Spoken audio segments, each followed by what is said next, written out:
Cruise news time, and we have a developing story about a missing passenger from the Carnival Glory. MSC is increasing its fleet size again, and we have passengers telling the tale of a cruise ruined by an unexpected infestation. Cruise news and my views. Let's talk about it.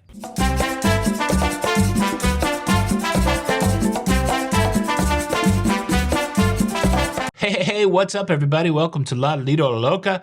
I'm your host, Tony, here with the latest cruise news headlines. It is the 14th of November, a Tuesday, and it's also my sweet mama's birthday.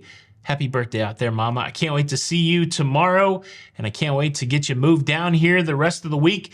I'm very excited. My mom's going to live right next door. I'm very, it's going to be an excellent thing. But we do have some cruise news to talk about, and the first story is disturbing. We have a Louisiana man, Tyler Lee Barnett, no relation, who has gone missing on the Carnival Glory. Carnival Glory left the port of New Orleans Sunday. That was their embarkation day. And the last that this gentleman was seen was at 11:40 on Sunday night.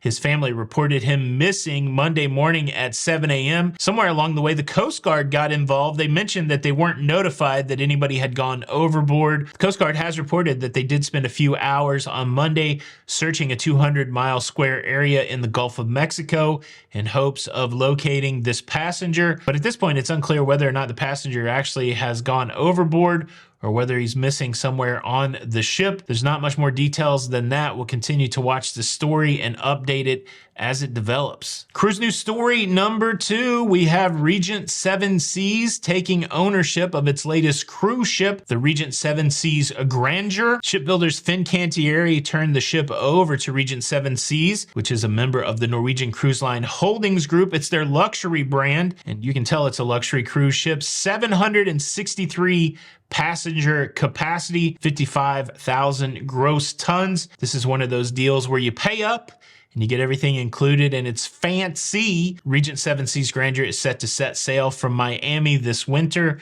with a variety of trips in and around the Caribbean. There's a whole series of these cruise lines that I would like to go on, this next level luxury brand. I've never priced them. I think I'm afraid of the price and I've never looked at it. Have you ever had that scenario where you're like, oh, I want to do something, but I know it's just going to be too expensive, and maybe it won't be too expensive, but you don't look because you think it's going to be too expensive? That's kind of where I'm at when it comes to like Regent Seven Seas and Oceania, Viking Ocean, those kind of things. At some point, I'm going to have to dip my toe into those cruise lines just to get the experience.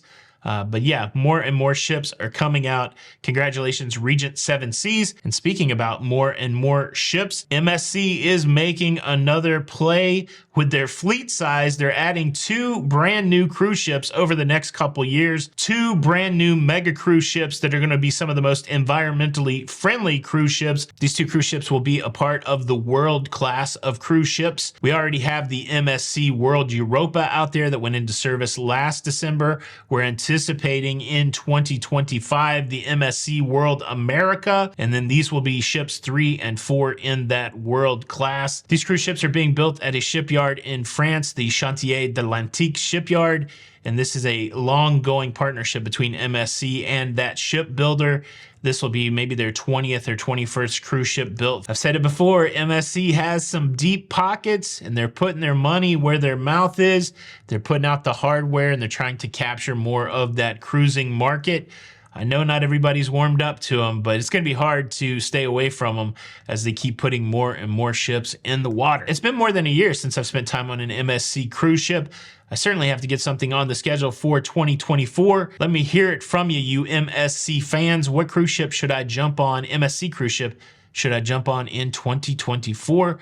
Leave a comment below. Cruise news story number 4 takes us down to Texas.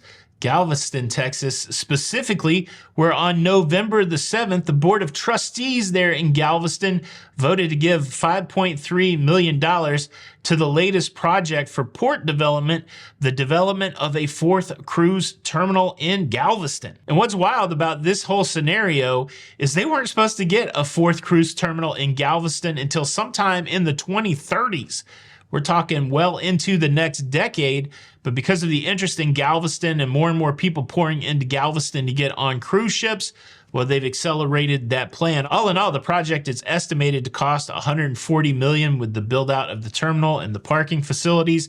but it sounds like every time they've gone and they've asked for that next round of funding from the local government, from the Board of Trustees, they've gotten it.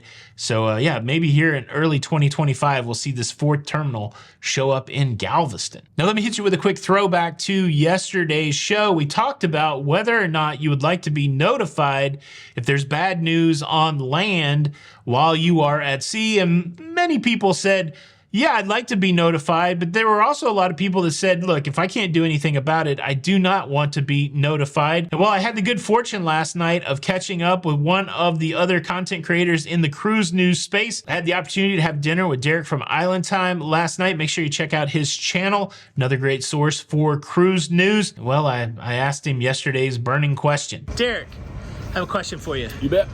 If you're out at sea and your dog dies, do you want somebody to tell you, or would you rather wait until you get home? Don't tell me. I've already had a scare with my dog. She's a Yorkie Poo. She's three-legged. She's a sweet thing. I love her to death. Let me enjoy my cruise. Come back home.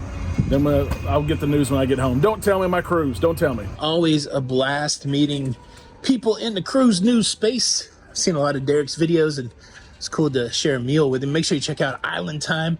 The other fortunate series of events is that we ate right across from a Container Store, which I didn't know there was a Container Store. And yeah, I feel like I'm gonna be in here for a while. You think when things get stolen from here, they call the cops to open up a basket case? Isn't it great when life gives you a nice surprise? I was already enjoying the fact that I got to hang out with Derek, but the bonus, the icing on top of the cake, was the Container Store. I love that place. I was completely nerding out. And while I was in there, I met a couple members of the Loca fam. Shout out to Jamie and her husband. I always love meeting people. And Container Store, that's kind of an interesting place to meet somebody. I've met people in, most of the time I meet people on cruise ships, casinos, but I've had a couple of interesting out of the ordinary meetings, and I think Container Store will rank up there. Good conversation and nice to run into folks from the Loca fam. Now let's talk about this. I know there's a few nightmare cruise scenarios when it comes to who you're cruising with. Of course, the short list, you don't want to ever cruise with beekeepers, with sad clowns, with your ex-spouse, and you never ever want to cruise with Pilates instructors because, well, they'll straight up stretch your patience. I mean, I guess to be fair, that's just my short list, but now I've got something else that I need to add to it. I do not want to cruise with soldier plague beetles. I don't even know what that is. No, it's an insect that is prevalent in Melbourne, Australia. And on a recent cruise on P&O's Pacific Encounter that went from Brisbane to Melbourne, apparently these plague soldier beetles, well, they took over the cruise ship. They found their way inside the cruise ship. They were in the cracks and the crevices and the handrails. They were outside the cruise ship. They were falling down on passengers in the hot tub. And well, as you can imagine, many passengers from that cruise were saying, we don't like it. We don't like the Beatles. We prefer the Rolling Stones. We don't like all of these plague soldier beetles plaguing us. It almost sounds biblical. And for the cruise line's part, they've checked all the boxes. They've done all their pest control stuff, but they just ran into a bad situation. Apparently at times in Melbourne, especially during the hotter months, these soldier plague beetles really ramp up their production and they infest a lot of stuff. Unfortunately, that P&O cruise ship happened to be one of those things overrun by these plague beetles. And I'm not seeing anything where like people were compensated or anything like that. I think that might be a good reason to get some onboard credit or so. You know, of course, it's another nature thing. Can they really control how many beetles come on a cruise ship and disrupt your cruise? I don't know. What do you think? Do you think that people should be compensated for this buggy cruise? Or do you think that's just the way it goes, you know, Mother Nature, act of God kind of thing? Leave a comment below. Thanks so much for checking out the show today. I hope you enjoyed it. Share your support by hitting the like button. Subscribe if you would like more cruise news. This is Tony for La Lido Loca, and until the next time, we'll see you on the Lido. Bye. Cruise news.